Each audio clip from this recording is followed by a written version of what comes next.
우리 하나님의 말씀은 요한복음 2장 말씀입니다. 요한복음 2장 1절에서 11절까지의 말씀. 요한복음 2장 1절에서 11절까지의 말씀입니다. 우리 다 함께 일어나셔서 말씀을 제가 한 절, 여러분 한 절 교독하도록 하겠습니다. 사흘째 되던 날 갈릴리 가나에 혼례가 있어 예수의 어머니도 거기 계시고 포도주가 떨어진지라 예수의 어머니가 예수에게 이르되 저들에게 포도주가 없다 하니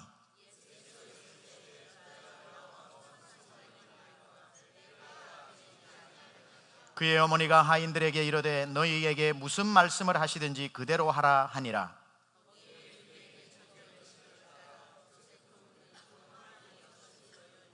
예수께서 그들에게 이르시되 항아리에 물을 채우라 하신즉 아귀까지 채우니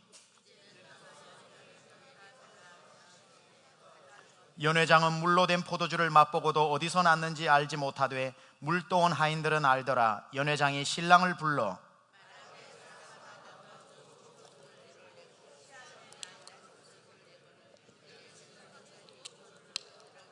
함께 봅니다.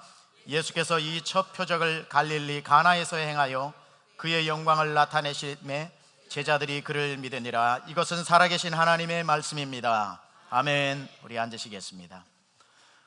오늘부터 시작되어지는 기적 시리즈 12번에 대한 제목은 여기 배너에 나와 있습니다. 오늘부터 시작되어지는 이 12번의 기적을 통해서 그때그때 우리 가운데 이 기적에 맞는 우리 삶의 기적이 그대로 일어나게 될 줄로 믿습니다.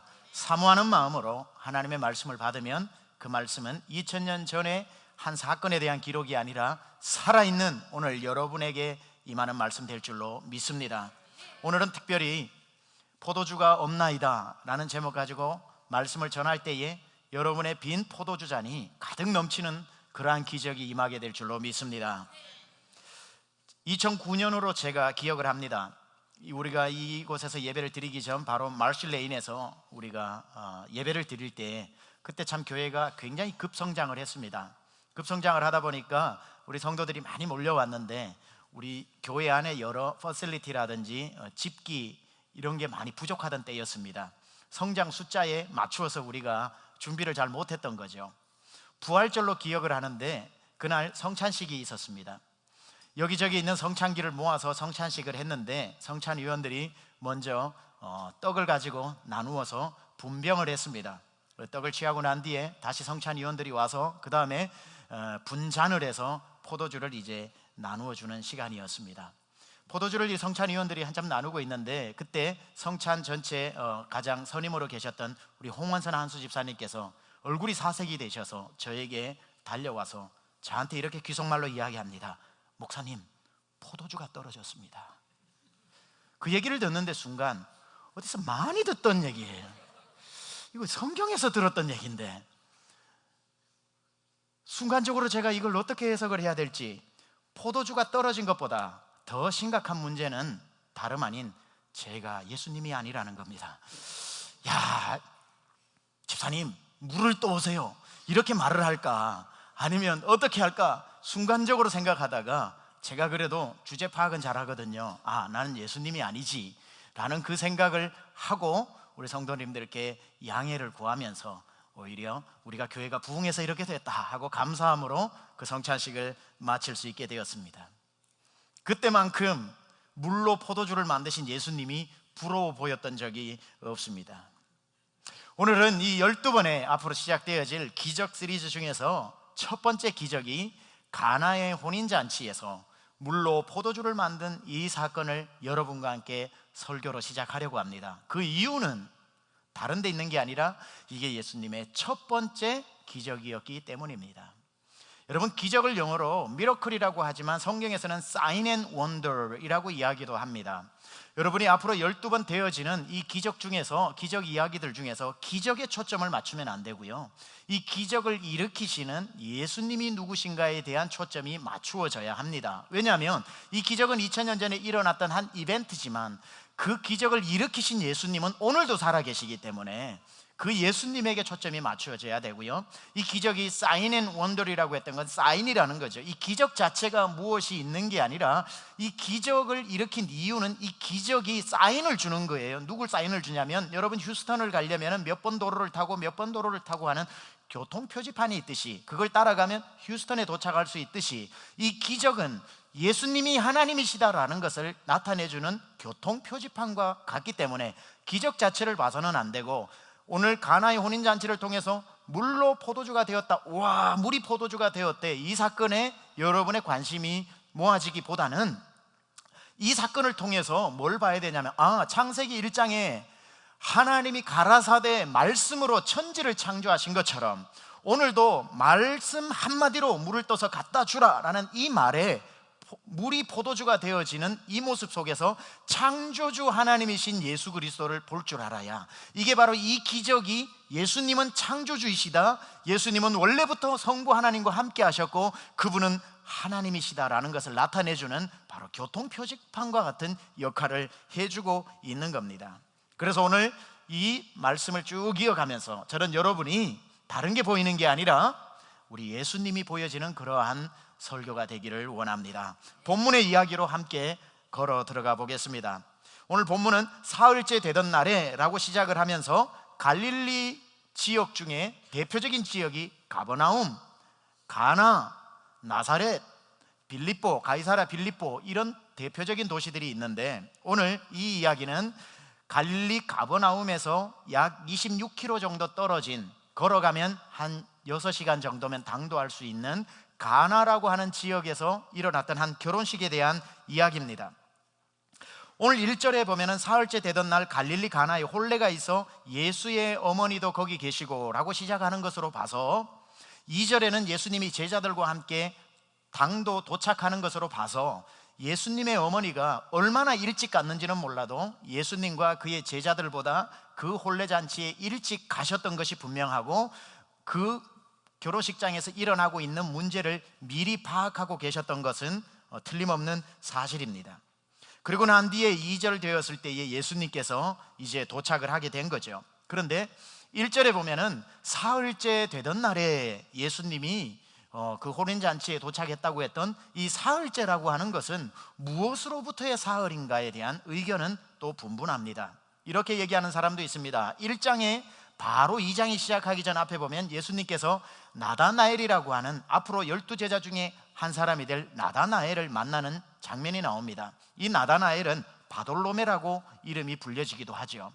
이 나다나엘을 만나서 제자로 삼고 난 뒤에 3일이 지난 어느 날 가나에 있는 혼인잔치에 갔다라고 하는 그런 의견을 내는 사람이 있고, 또 다른 사람들은 그게 아니라 이스라엘은 우리 한국처럼 1시간 만에 결혼식 끝나고 밥 먹고 그날 저녁에 끝이 나는 게 아니라 일주일 내내 이 결혼 예식이 진행되는 게 풍습이기 때문에 예수님이 그 한 중앙인 월요일, 화요일, 수요일 되는 그러한 사흘째, 결혼식이 사흘째 되던 날에 도착하신 것이다 라고 설명하는 사람도 있는데, 그거 크게 어려운 문제 아닙니다. 이렇게 생각하면 되실 겁니다. 두 개를 같이 합치면 돼요.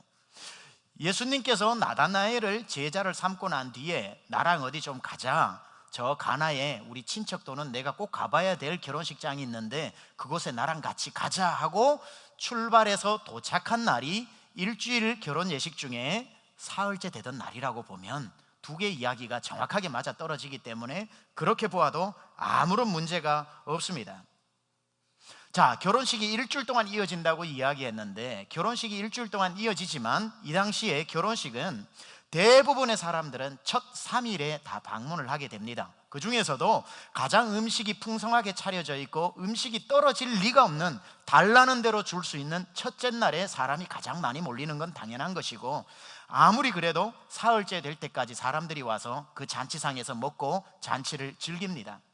사흘이 지나고 4일, 5일, 6일째 될 때는 길게는 7일까지도 한 사람들이 있었고 더 길게는 더 길게 한 사람도 있었겠지요. 대부분 일주일인데 이제 4일, 5일, 6일째 오는 사람들은 대부분 어떤 사람이냐면 피치 못한 사정으로 인해서 첫 번째 3일에 못 오던 사람이라든지, 아니면 멀리서 출발해서 당도한 바람에 스케줄이 딱 맞춰서 못 와서 늦게 멀리서 온 사람들이 그 나흘째 되던 날, 4일째 되던 날 오기 때문에 대부분 첫째 날, 둘째 날, 셋째 날 오던 사람에 비해서 대접이 좀 초라했던 것이 사실입니다.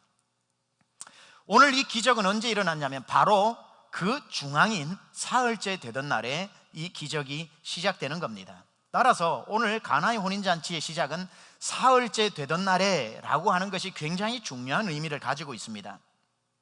이 당시에 사람들은 예수님을 어떻게 오해했냐면, 특별히 사두개인들과 바리새인들은 예수님이 죄인의 집에 들어가고 세리와 마태의 집에 들어가서 밥을 먹고 하다 보니까 어떤 오해를 가졌냐면, 저 예수라는 사람은 먹기를 탐하고 파티를 좋아하는 사람이다, 잔치를 좋아하는 사람이다 라고 그렇게 오해를 했는데, 만약에 그 말이 사실이라면 예수님은 세 번째 날 가시면 안 되고요, 첫 번째 날 가셔가지고 가장 좋은 자리에 앉아서 그 집에 좋은 음식을 다 내오라 그래서 배가 터지도록 드셨어야 맞는 말입니다. 그런데 예수님은 첫째 날에 가시지 아니하고 세 번째 날에 당도하셨다라는 것은 이런 바리새인들의 오해를 불식시키기에 충분한 사건일 수가 있습니다. 여러분, 세상에 어느 잔치집을 가도 첫째 날 음식이 떨어지는 것은 없습니다. 그런데 예수님은 그 좋은 첫째 날에 가지 아니하시고 세 번째 날에 가셨다는 거죠.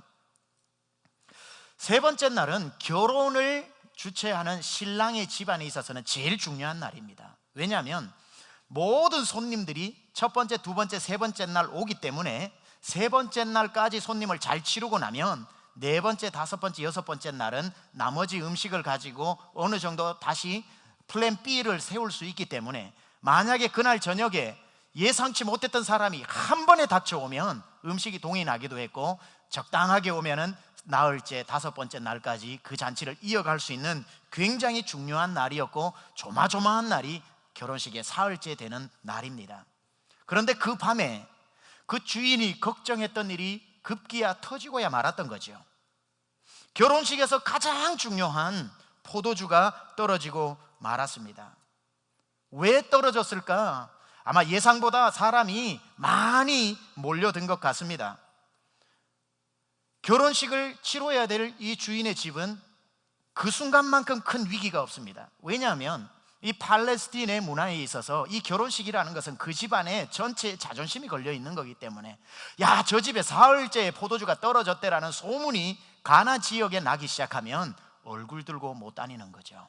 이것은 그냥 결혼식이 실패로 끝났다기보다는 이 집안에 앞으로의 장래가 걸려있는, 이 결혼을 시작하는 부부의 앞으로의 그 이미지가 달려있는 굉장히 중요한 위기 가운데 놓여지게 되었다라는 겁니다. 그런데 이 최고의 위기의 밤이 찾아오고야 말았던 이 밤에 예수님이 등장을 하신 거죠. 예수님은 항상 이럴 때 나타나십니다. 다 파티를 하고 있는 첫째 날 등장하시는 게 아니라 우리의 위기가 닥쳐올 때, 그 위기가 최고점에 다다랐을 때에, 아, 큰일 났다 하는 순간에, 설마 했던 일이 현실로 닥쳤던 그 순간에 혼자 힘으로 해낼 수 없는 그 절망적인 순간에 예수님이 세 번째 날에 등장하시는 거지요. 기다렸다는 듯이 예수님은 등장을 하시고, 등장하시는 모습이, 예수님은 허겁지겁, 아이고 미안하다, 내가 더 일찍 오려고 했는데, 허둥대는 모습이 성경에 나타나지 않습니다. 예수님은 사흘째 날 오시는데 그 느낌을 읽고 또 읽고 또 읽다 보면 예수님은 아주 이 일이 일어날 것을 미리 며칠 전부터, 출발할 때부터 아셨다는 듯이 아주 태연하게 이 잔치집 문을 열고 들어오신 겁니다. 처음부터 이런 일이 있을 걸 알고 계셨던 것, 기쁨의 잔치가 슬픔으로 세 번째 날이면 변화될 거라는 것을 아시고 예수님은 찾아오신 것이지요. 참 멋있어요. 너무 멋있습니다. 예수님이 지금 여러분의 인생이 어떻게 흘러가고 있는지를 아신다는 뜻입니다. 이게 여러분이 잘 나갈 때 예수님이 여러분에게 오시는 게 아니라 쭉 진행 상황을 보고 여러분 인생의 가장 위기가 닥치는 그 순간에, 끝났다, 포도주가 다 떨어졌다, 이거 어떡하냐라고 하는 순간에 문 열리는 소리가 들리면서 예수님이 여러분 앞에 나타나신다는 겁니다. 배를 타고 호수 건너편으로 건너가던 제자들에게 풍랑이 몰려와가지고, 풍랑에서 이제 배가 파선이 될 것 같아서 막 물을 파내고 있는데 예수님은 어디 계셨어요? 풍랑 위로 걸어오고 계셨다는 거예요. 그러니까 그 위기의 정점에 예수님이 어디 사라지고 계신 게 아니라 그 배를 향해서 걸어오신 것처럼 이 집에 포도주가 떨어지는 그 수치에 맞춰서 예수님은 그 문제를 해결해 주시기 위해서 그 잔치집을 향하고 계셨다는 거지요. 이 그림을 그려보면 참 재밌습니다. 가나의 혼인잔치가 첫 번째 날 그 폭죽을 터뜨리면서 와 하면서 수많은 사람들이 부어라 마셔라, 하인들은 그 포도주를 날리기에 바쁘면서 잔치집에 신바람 나는 잔치집이 시작되었습니다. 계속해서 쌓아놨던 포도주가 나가기 시작하면서 두 번째 날, 세 번째 날 되면서 포도주통에 포도주 눈금이 하나 둘 내려갈 때, 한 눈금 내려갈 때 예수님 한 발자국, 두 눈금 내려갈 때 예수님 두 발자국, 세 눈금 내려갈 때 세 발자국, 네 눈금 내려갈 때 네 발자국. 내 인생의 잔이 점점 고갈되어질수록 내 곁에 점점 가까이 오시는 예수님. 마침내 이 잔치집 마지막에 포도주가 떨어져서 그 바닥을 벅벅 긁는 소리가 나서 이거 어떡하냐, 아직 더 남았는데, 3일이나 더 남았는데 하고 바닥 긁는 소리와 함께 들려오는 소리가 문 여는 소리가 들리고 예수님이 들어오시는 겁니다. 정확하게 내 인생의 눈금이 마지막을 가리킬 때에 예수님의 발자국이 나에게 당도하는 이 그림, 내려가는데 예수님은 함께 오셔서 만나는 이 그림이 오늘 가나의 혼인잔치의 기적이라는 사실입니다. 여러분, 문제가 있나요? 예수님의 걸어오는 소리가 들릴 것입니다. 점점 여러분이 어두워질수록 예수님의 발자국 소리는 더 가까이 들리게 됩니다. 그러다가 우리의 소망이 끝이 나는 그 순간, 아 이제 끝이 났구나 하는 순간 예수님이 여러분의 문을 여는 그 빗장 여는 소리가 들린다는 사실입니다. 예수님은 지금 여러분을 지켜보고 계셔요. 잔치집 같은 인생 지켜보고 계시다가 잔치집에 왠지 모를 그늘이 드리워지고 이상한 조짐이 보이면 떠날 채비를 하시고 여러분을 향해 걸어오시고 정확한 때에 여러분의 삶에 찾아오신다는 사실입니다. 예수님이 이제 이렇게 해서 가장 위기가 고조됐던 이 잔치집에 예수님이 당도하자마자 언제부터 와 있었는지 몰라도 예수님의 어머니께서 이렇게 와서, 마리아죠, 기다렸다는 듯이 예수님에게 와서 얘기합니다. 포도주가 없습니다. 상황의 심각성을 알려주는 거죠. 마리아의 이런 익숙한 행동을 봤을 때 이 집은 마리아의 친척집이라고 보통 보고 있습니다. 이런 잔치집에 손님으로 가서는 이런 주도적인 역할을 하지 못하기 때문에 아마 일찍 가서 그 결혼식에 함께 동참해 있었던 사람이었기 때문에 예수님이 오시자마자 급하게 문제의 심각성을 알려주는 거지요. 그런데 그 어머니의 부탁을 받고 예수님의 이 반응이 굉장히 냉랭합니다. 뭐라고 얘기하냐면, 여자여, 이 집에 포도주가 떨어진 것과 나와 무슨 상관이 있습니까? 굉장히 우리 한국말로 봤을 때는 네 가지가 없어 보이는 그러한 반응입니다.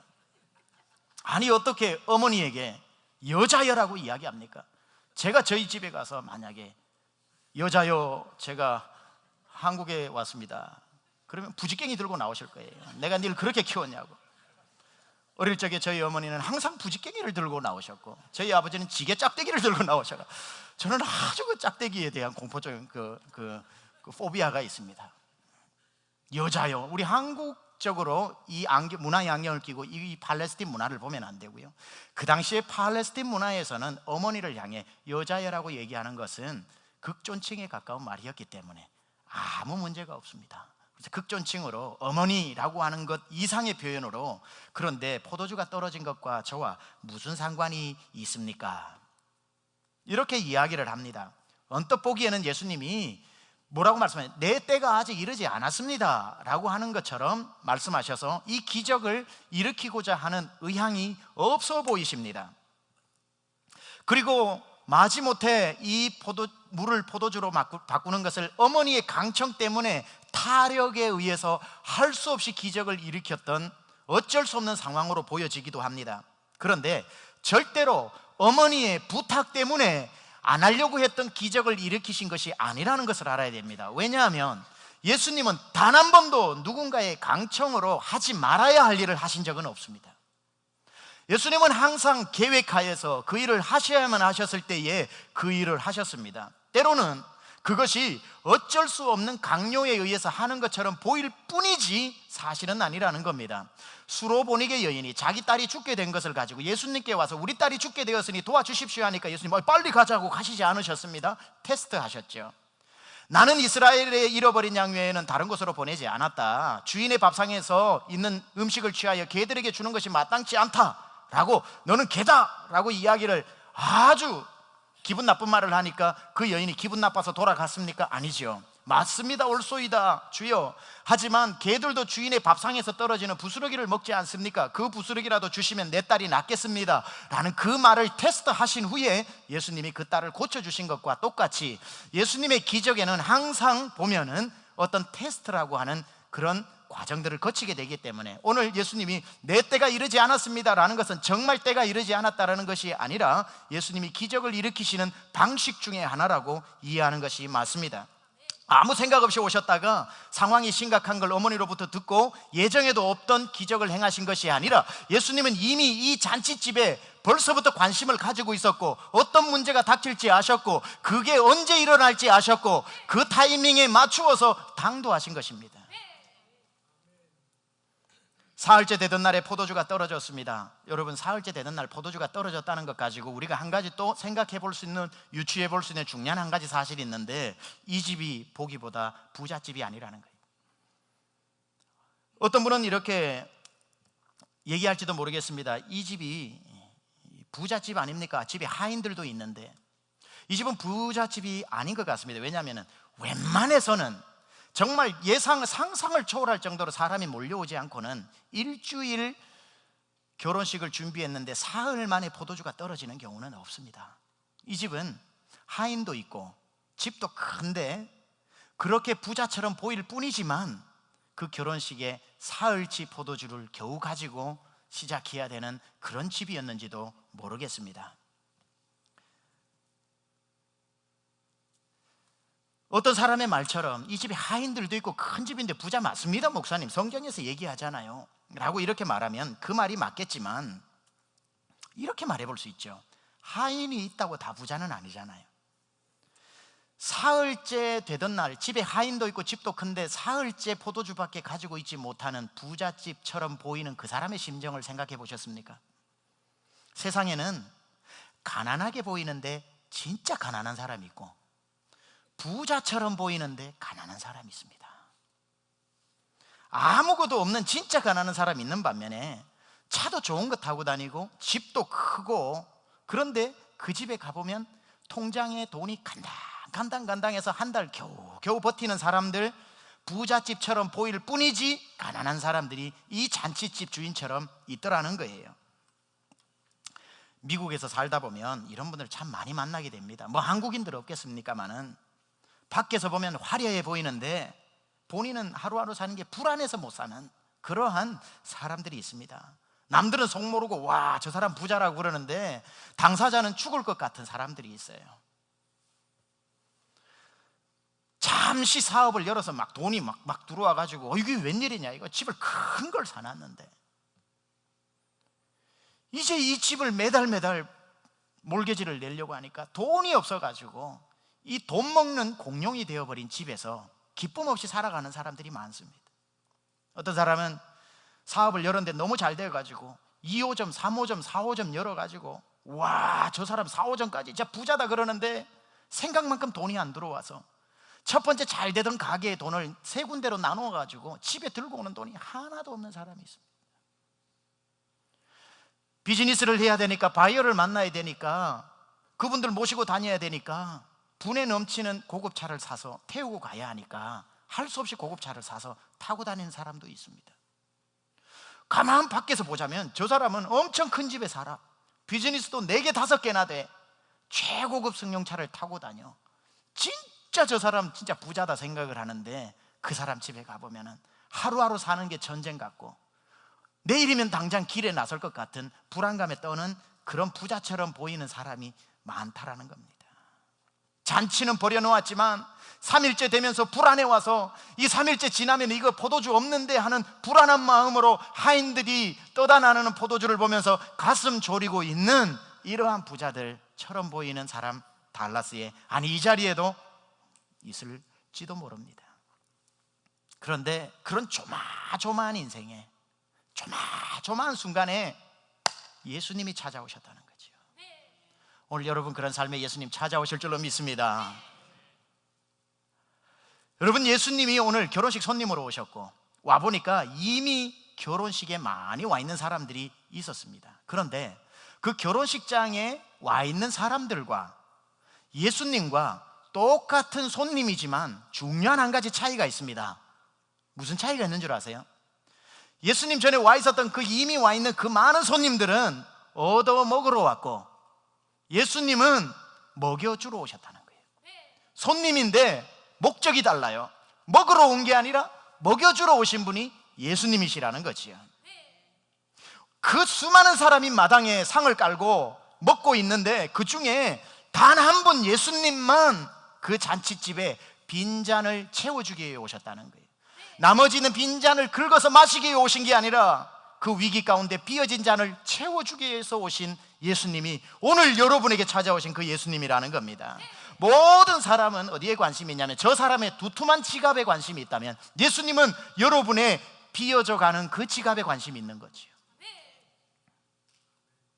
많은 사람들은 여러분의 불룩히 솟아오른 그 돈이 있을 때에 여러분을 만나러 달려올지는 몰라도 예수님은 여러분에게 걸음이 빨라질 때는 그 지갑이 점점 얇아질 때에 빈 지갑을 보고 오시고 사람들은 두툼한 지갑을 보고 오는 그 차이가 있는 거지요.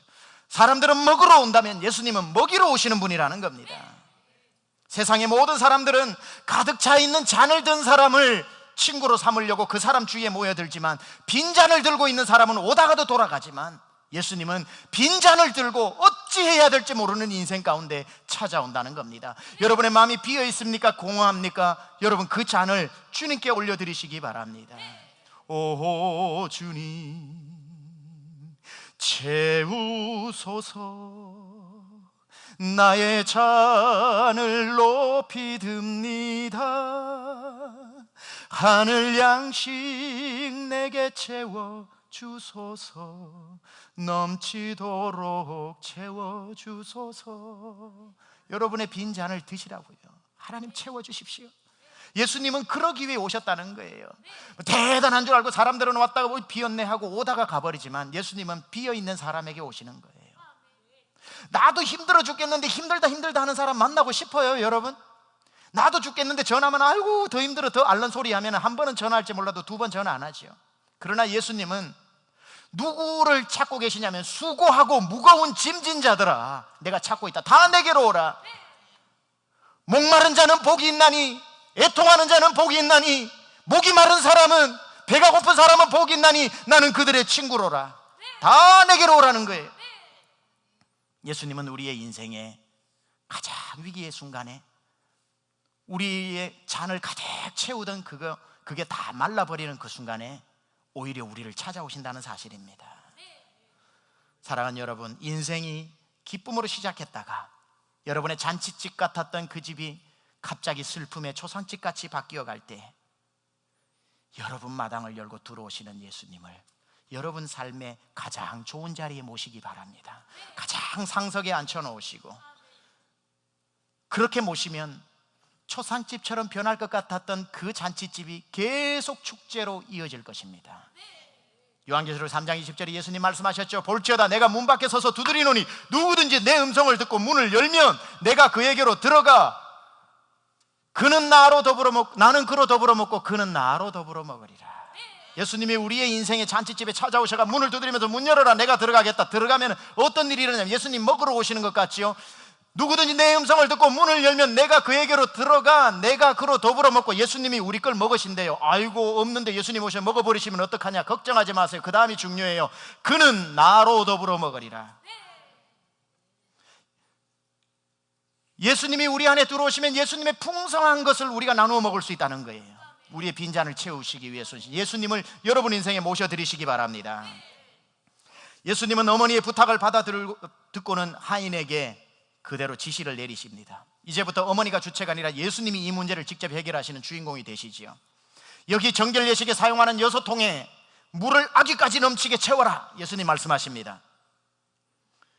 하인들은 매일 하던 게 그 일이니까 그 문제는 어려운 문제가 아니라서 신속하게 아주 익숙하다는 듯이 그 6통의 물을 가득 채웠습니다. 그러나 문제는 그 다음입니다. 예수님 말씀하십니다. 아무 일도 안 일어났는데 그대로 물인데 자 이제 이 물을 떠서 연회장에게 갖다 주라. 이 물을 떠서 연회장에게 갖다 주라. 갖다 줄 수 있는 분 여기 계십니까? Master, water, still water. He's gonna kill me, still water. 우리는 논리를 가지고 이제 되겠죠. 떠서 연회장에게 갖다 주라. 여러분, 여기에서 연회장에게 갖다 주라, 이 말이 굉장히 중요한 말입니다. 연회장이라고 하면 우리 한국말 해가 결혼식장이라고 장소를 생각하는데 이게 장소가 아닙니다. 사람입니다. 그 결혼식을 총 주관하는, 영어로 보면은 The Master of the Banquet입니다. 그 결혼식을 총 주관하는, 요즘으로 말하면 결혼식의 결혼 대행 업체에서 하이어한 사람입니다. 그래서 첫날부터 마지막 날까지 결혼을 성공적으로 신랑을 대신하고 주인을 대신해서 총 책임해주고 월급을 받아 가던 사람입니다. 이 연회장에게 갖다 주라 라고 이야기를 했습니다. 우리는 지금까지 이 사건을 들을 때 이렇게 많이 해석했습니다.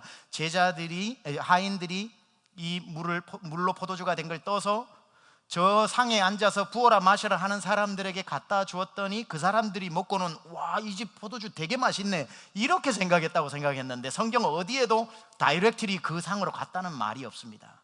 오늘 본문의 이야기는 그 총책임을 맡은 연회장에게 갖다 주고 그 사람이 먹어보고 깜짝 놀라서 신랑한테 어떻게 어디다가 나도 모르는, 내가 총주관해야 되는데 나도 모르는 포도주를 신랑이 당신이 말을 안 해주고 숨겨놨습니까? 이거 기가 막힌 겁니다 하고 깜짝 놀라면서 이 이야기는 끝이 납니다. 그런데 여러분, 이 이야기가 왜 중요하냐면 바로 이런 이유 때문입니다. 그 잔치집에 일주일 동안, 일주일은 고사하고 그 세 번째 날 저녁에 그 마당에 꽉 들어차 있는 사람 중에 유일하게 하인들을 빼고 맨정신으로 있는 사람은 이 연회장 한 사람뿐입니다. 왜냐하면 이 사람이 술 취해버리면 안 되잖아요. 오로지 맨정신으로 처음부터 끝까지 이 결혼을 성공적으로 마무리해야만 그 다음 집에서도 부르고 그 다음 집에도 불러서 이 사람이 밥줄이 끊기지 않습니다.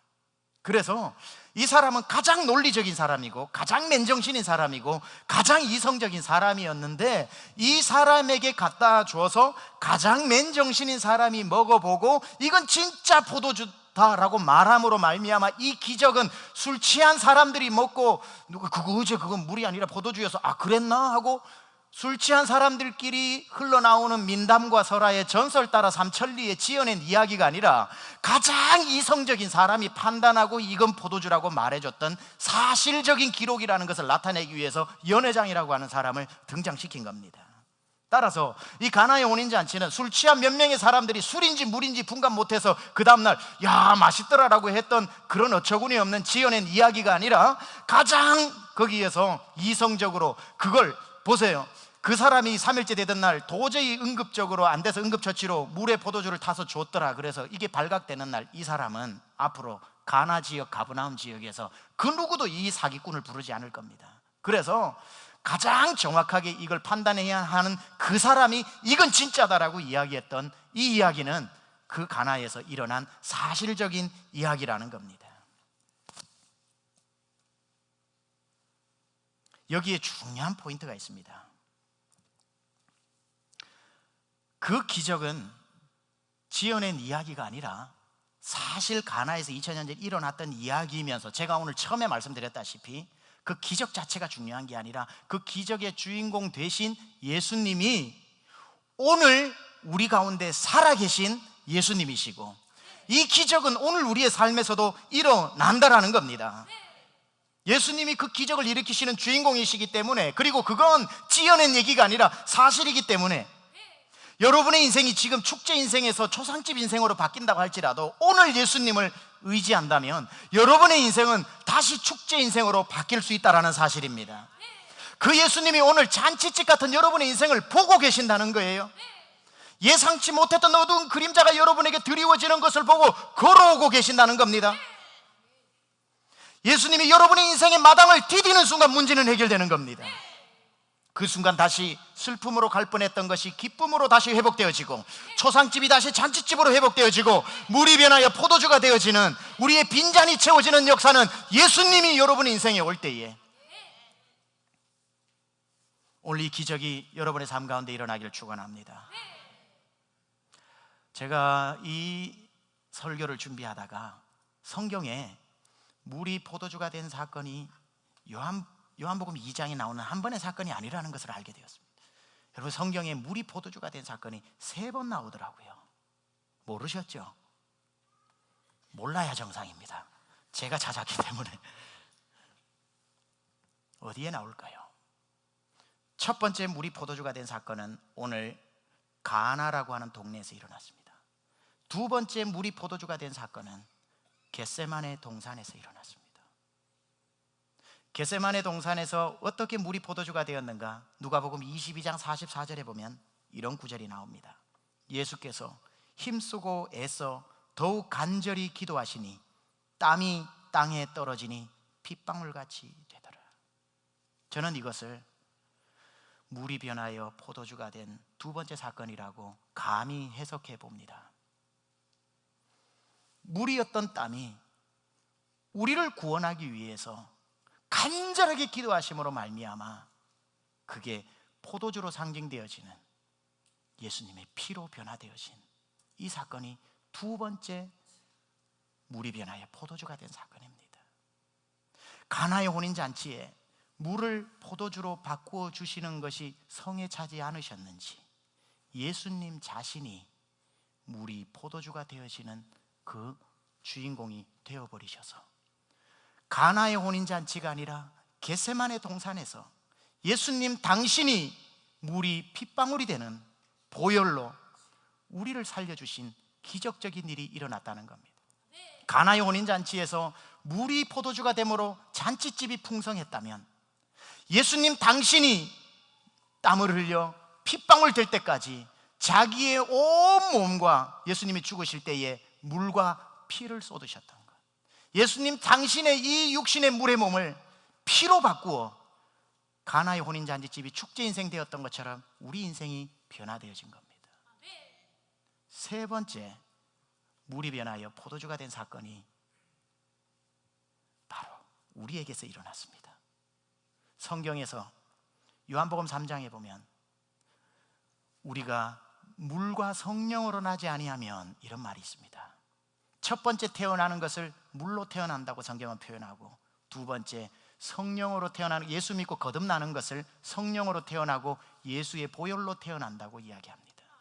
여러분, 어머니에게서 태어날 때에 우리는 뱃속에서 양수 안에 물 안에 있기 때문에 물을 쏟으면서 우리가 태어나니까 물로 태어난다고 이야기합니다. 그렇게 살다가 죽을 수밖에 없는 우리를 예수님이 보혈의 피를 흘려서 예수의 보혈로 우리가 다시 태어났습니다. 우리야말로 물이 변하여 포도주가 된 주인공들입니다.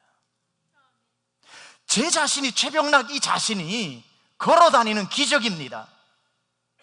물로 태어나서 물로 끝나야 되는 인생이 예수님의 보혈로 말미암아 물이 포도주가 되는 것처럼 말도 안 되게 기적이 일어났습니다. 죽어야 되는 제가 예수의 보혈로 씻음 바 되어져서 본어게인 크리스찬이 되었습니다. 제 자신이 물이 포도주가 된 사람이라고요. 여러분도 우리 몸이 70%가 물로 돼 있죠. 어린아이들은 90%가 물이랍니다.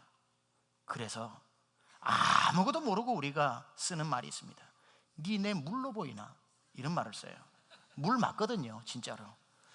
우리는 물적인 존재예요. 물의 어머니 양수에서 태어나서 물만 가득 담고 살아가는 우리에게 어느 날 예수님이 찾아오셔서 우리를 위해 보혈을 흘려주시고 그 피로 새롭게 되어서 이제 우리 안에 물이 흐르는 게 아니라 예수의 보혈이 흐르는, 물이 변하여 포도주가 된 인생이 우리입니다.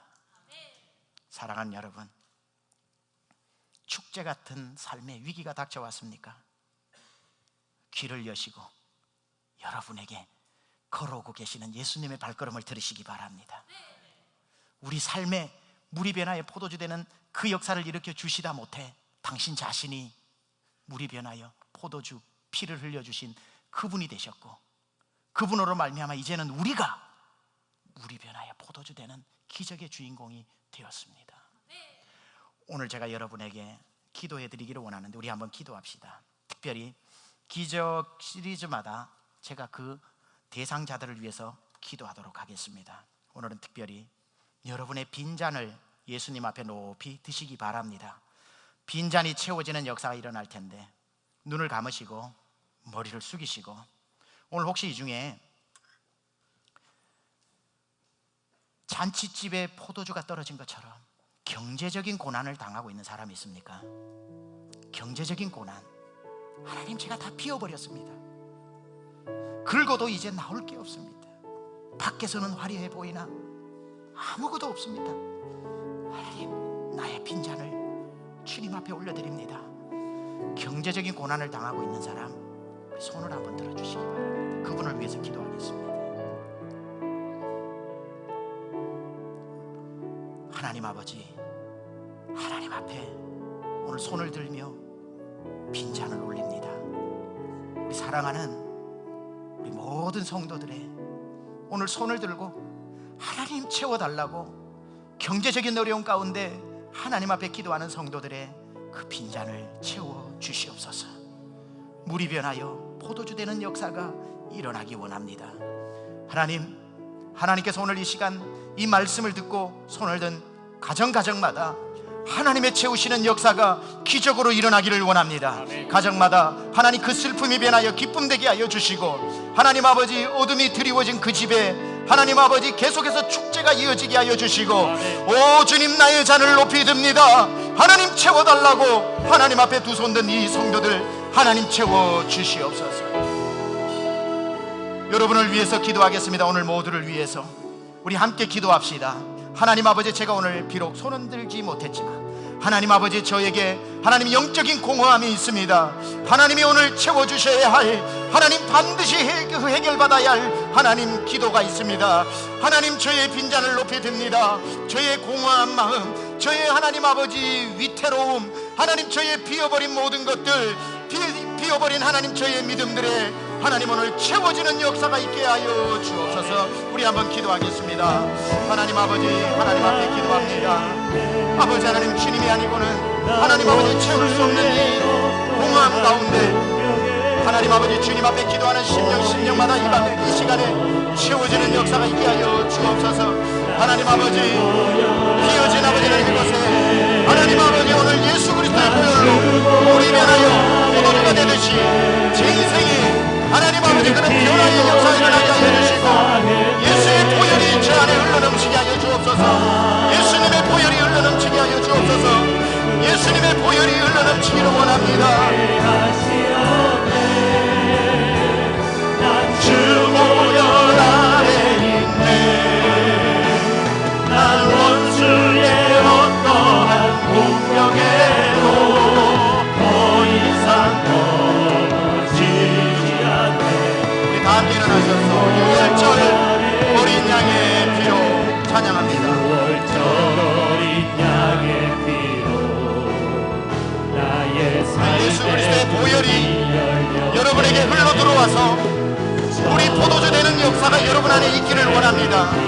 예수 보혈의 능력이, 그 피가 우리 안에 넘쳐나기 원합니다. 원수가 날 정죄할 때에도 나를 높게 설 수 있네.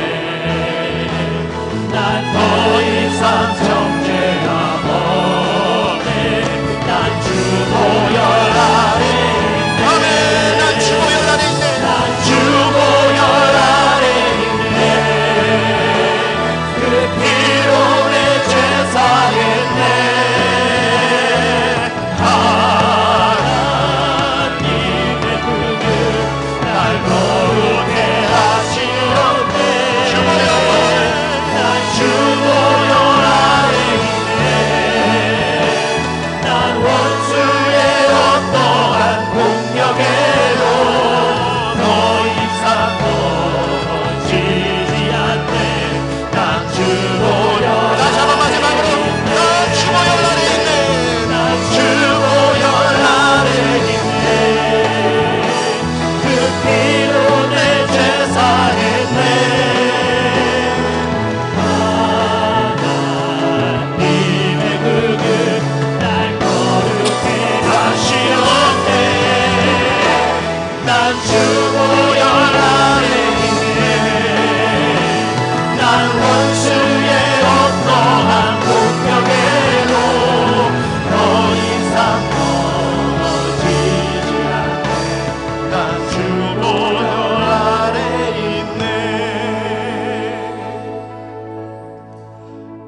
하나님 아버지 감사합니다. 우리의 인생에 축제만 계속될 줄 알았는데 어느 순간 우리의 잔이 비어있고 앞으로 가야 할 길은 많은데 이제 3일밖에 되지 않았는데 내일이 막막한 그러한 삶 가운데 있는 우리 성도들에게 가나의 혼인잔치 사흘째에 도착하셨던 예수님 찾아와 주시옵소서. 그리하여 계속해서 하나님의 축제가 이어지는 삶이 되게 하여 주시고 슬픔이 변하여 기쁨 되게 하여 주시고 우리의 비어버린 잔이 채워지는 역사가 있게 하여 주시옵소서.